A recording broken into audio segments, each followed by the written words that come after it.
Compass সিরিয়ালে আজকের পর্বে আপনারা দেখতে পাবেন কম্পাসকে বলছে অখিলেশ চৌধুরী, শোনো ঋতুজা, তুমি এই মেয়েকে বরণ করে ঘরে ঢুকে খুব বড় ভুল করেছো।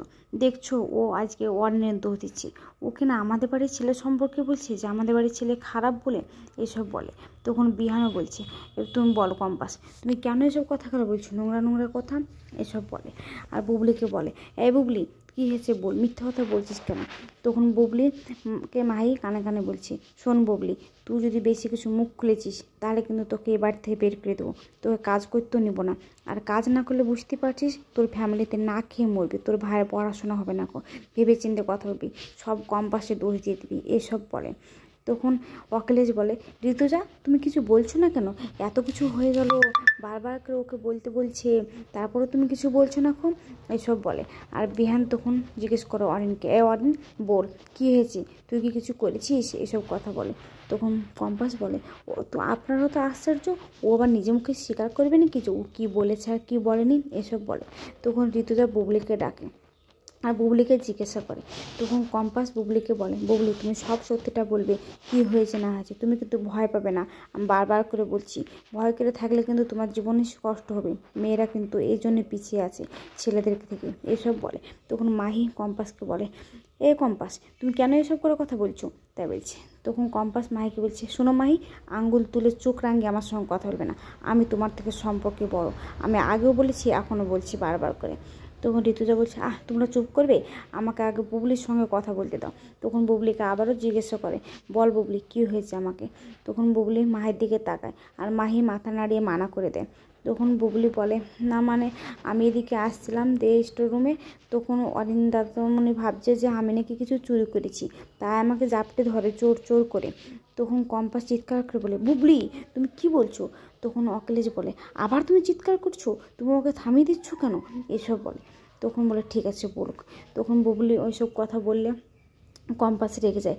আর তখন বিহানের ছোটকা বলে, দেখছো এই মেয়ে আমাদের বাড়িতে এসে আমাদের দুর্নাম বের করছে, আমার ছেলের সম্পর্কে, আমার ছেলে কী করেছে আর না করেছে তুমি জানো না, এসব বলে।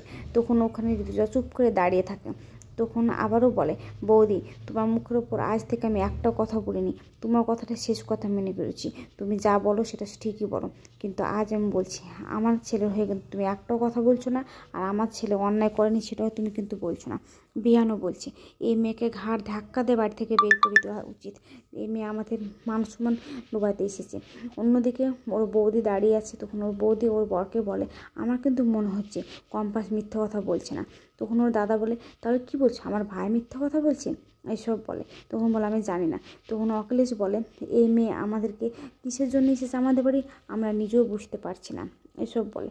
তখন কম্পাস বলে, আমি কিছু মিথ্যা কথা বলছি না, আমি যা বলছি একদম সত্যি কথা বলছি, ও বুবলির সঙ্গে হ্যারাসমেন্ট করেছে, বুবলিকে মান সম্মান নিয়ে টানাটানি করেছে, এসব কথা বলে। আর কম্পাস বারবার ঋতুজাকে হাত জোর করে বলে, আমি কোনো অন্যায় করিনি। তখন অনির্বাণ বলে যে ও মিথ্যা কথা বলছে আমার দিকে। তখন কম্পাস বলছে, না আমি মিথ্যা কথা বলছি না, আমি সত্যি কথাই বলছি। তখন ঋতুজা বলছে, যে যার ঘরে যাও। তখন বলছে, না আমার কিছু বলার আছে এখানকার। ঘরে যাবে মানে, আমার ছেলের বিরুদ্ধে এত বড় অ্যালিগেশন এসেছে, মিথ্যা কথা বললো, বুবলি যেখানে তোমাকে বলছে যে আমার ছেলে কিছু করেনি, কম্পাসে তো সেখানে তুমি কোনো অন্যায় বিচার করবে না, এইসব কথা বলে, তুমি বলো ওকে ক্ষমা চাইতে। তখন মাহি বলে, হ্যাঁ আমিও চাই ক্ষমা চাইতে, বলো আমার ভাইয়ের নামে এত বড় মিথ্যা কথা। তখন বিহান বলে যে, হ্যাঁ আমিও চাই যে ও ক্ষমা চাই। একটা অনির্বাণ আমার ভাই হয়, আমি আমার ভাইয়ের সম্পর্কে এত বড় মিথ্যা কথা আমি কিন্তু সহ্য করবো না, ক্ষমা তুমি ওকে বলো ক্ষমা চাইতে, এসব বলে। তখন কম্পাস বলে, না আমি ক্ষমা চাইবো না। কেন ক্ষমা চাইবো? কারণ আমি কোনো মিথ্যে বলিনি, আমি কোনো ভুল বলিনি, আমি আমার নিজের চোখে যেটা দেখি আমি সেটাই বিশ্বাস করি। তখন অখিলেশ বলে, আচ্ছা নিজের চোখে যেটা দেখো সেটাই বিশ্বাস করো, আর আমরা সব ফালতু, আর তোমার নিজের চোখে বিশ্বাস করে আমাদেরকে সবাইকে বিশ্বাস করেছো, আমরা জানি না। তখন কম্পাস বুবলিকেও বলে, বুবলি তুমি কেন মিথ্যা কথা বললে, কেন আমার নামে সব দোষ চাপিয়ে দিলে, তুমি তো নিজেও জানো যে তুমি সঙ্গে কেউ অন্যায় করেছে না করেছে, তুমি কিসে ভয় পাচ্ছ, তুমি কাজে বাদ দিয়ে দিবে কাজে ভয় পাচ্ছ, সংসার চলবে না তাই ভয় পাচ্ছ। আমি একটা কথা দিচ্ছি তোমাকে, তোমাকে যদি এই বাড়ি থেকে কাজ থেকে বের করে দেয়, আমি তোমার সঙ্গে এই বাড়ি থেকে বেরিয়ে যাবো, আর বেরিয়ে যাওয়ার পর তোমার প্রথম কাজ হবে তোমাকে কাজ খুঁজে আমাকে বের করে দেওয়া, আমি তোমাকে দায়িত্ব নিচ্ছি, তুমি সত্যি কথাটা বলো।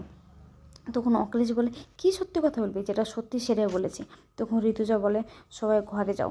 তখন বলে, ঘরে যাও মানে ও ক্ষমা চাইবে না? তখন ঋতুজা বলে, না, ক্ষমা চাইবে না। যদি ক্ষমা চায় তাহলে কিন্তু এই জলটা অনেক দূর করাবে, তখন বুঝতে পারবে। তখন সবাই যে যার ঘরে চলে যায়। আর বিহান তখন ঋতুজাকে বলে, মা, তুমি কিন্তু এটা খুব অন্যায় করলে। তুমি এই মেয়েটার হয়ে বললে, তুমি কিন্তু বললে না যে এই মেয়েটা অন্যায় করেছে তা, এসব বলে। তখন বিহানও এসব বলে চলে গেলেন। তখন কম্পাস ঋতুজাকে বলে, মা, বিশ্বাস করুন, আমি মিথ্যা কথা বলিনি। তখন ঋতুজা বলে, শোনো, একটা কথা বলি, আমাদের বাড়িতে কিছু নিয়ম আছে। আমাদের বাড়ির ছেলেরা কখনো মেয়েদেরকে অসম্মান করতে নেই, আর সেটা তুমিও মেনে চলতে হবে তোমাকেও, এসব বলে। আর তুমি তো প্রমাণও করতে পারো নি, বুবলি কিন্তু তোমার দোষই দিয়েছে। এসব বলে ঋতুজা বলে, তুমি ঘরে যাও বলে সেখান থেকে চলে গেলে। কম্পাস বলে, আমি প্রমাণ করে দিব মা যে ওই ছেলে খারাপ। তাই হয় আজ করেছে যে কাজটা, কাল আবার করবে, বুবলির সঙ্গে না করলে অন্য মেয়ের সঙ্গে করবে, আর আমি সেদিনকে হিড়কে টানতে টানতে আপনার পায়ের নিচে এসে ফেলবো। আমি আপনাকে কথা দিচ্ছি মা। এইসব বলে ঘরের দিকে চলে যায়। অন্যদিকে বিহান ঘরে পায়চারি করে আর অপেক্ষা করে কম্পাসের জন্য।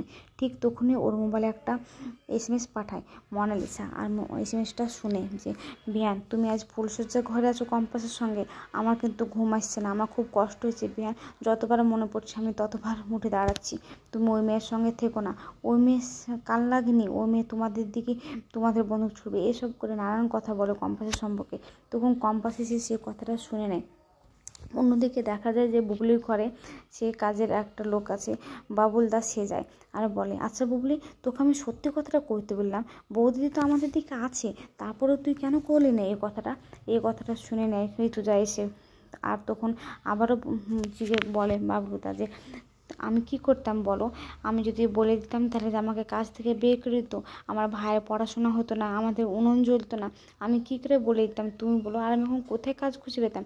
আর তুমি গ্যারান্টি দিতে পারবা যে যেরকম অনির্বাণ করেছে আমার সঙ্গে, অন্য বাড়িতে তো সেরকম করবে না? এই বাড়িতে তাও তো কম্পাস দিদিমণি আছে, বড় মা আছে, আর অন্যদের বাড়িতে তো তাও আমি চিনি না কো। তখন বাবুল বলে, তুই ভালো মন্দ বুঝ, তোর যা খুশি তাই কর, আমার কিছু বলার নাই, আমি যেটুকু বুঝলাম সেটুকু বললাম, আমি তোর ভালোর জন্য, তুই কিন্তু এটাকে প্রশ্রয় দিয়ে আরও এই জিনিসটা বিপদে করেছিস। এই কথাগুলো ঋতুজা সব শুনে নেয়। আর শোনার পরে সেখান থেকে চলে যায়। আর কম্পাসের কথাগুলো ভাবতে থাকে যে কম্পাস বলেছিল যে আমি প্রমাণ করে দেবো আপনাকে, একদিন দেখে নিন। অন্যদিকে মোনালিসা বিহানকে ফোন করে আর বলে, আমার ফোনটা ধরে না যখন, তখন বলে, আমার SMS-টা দেখলো, অথচ আমার ফোনটা ধরছি না, আমার ফোনটা কেটে দিচ্ছে, আমাকে ইগনোর করছে, এত বড় স্পর্ধা, এসব বলে। আর কম্পাসকে তখন বিহান বলে, তুমি এই বাড়িতে কিসের জন্য এসছো? আমাদের মান সম্মান যাওয়ানোর জন্য? আচ্ছা, এই কারণে তুমি আমাকে বিয়ে করেছো? আমি সব কিছু বুঝেছি। তখন কম্পাস এসে বিছানায় বসে আর বলে, শুনুন, আপনি আমাকে জোর করতে পারেন না কিছু বলার জন্য। আর একটা কথা, আমাকে বেশি কিছু বলালে আমি শাশুড়িমাকে বলতে বাধ্য যে এই ঘর থেকে আমি বেরিয়ে যাব।